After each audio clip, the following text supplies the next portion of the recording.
New York, WOR. Steve, welcome to the Savage Nation.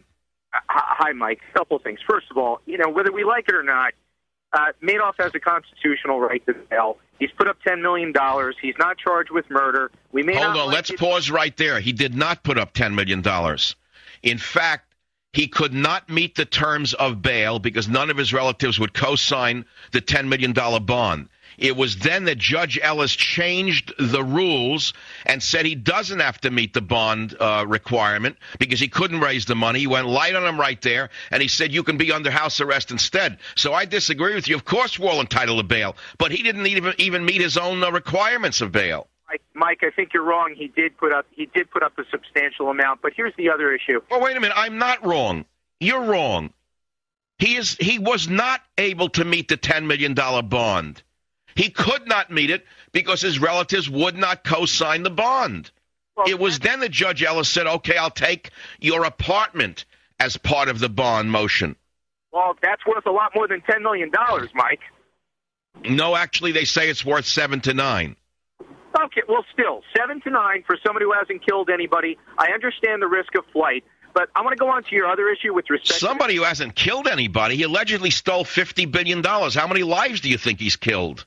Mike, let him be convicted first, Mike. You want everybody to be fair to you. Wait a minute. Let him be convicted? Didn't he allegedly confess to the FBI that the whole thing was a scam and that he couldn't support it anymore?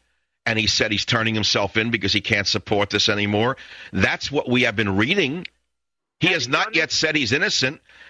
He has not yet said he's an innocent man, has he?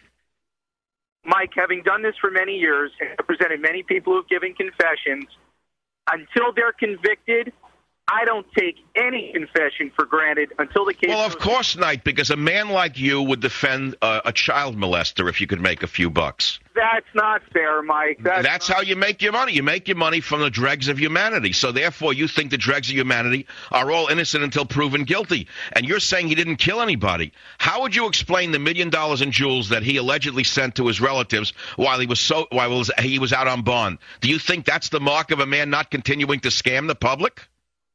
Well, they have frozen some of his assets, I believe, haven't they?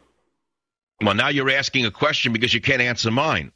Well, I think it's because you don't know all the answers, too, but can I just say... Well, what more do I need to know than the prosecutor said that they caught the son of a gun mailing $1 million in jewelry, and on top of it all, he sent out 2 packages to relatives, and they don't even know what the contents were. Wouldn't it be reasonable to assume that this crook is continuing to scam as much money as he can?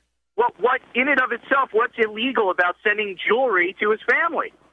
Well, when you're under indictment for stealing $50 billion, wouldn't it strike a few questions in your mind?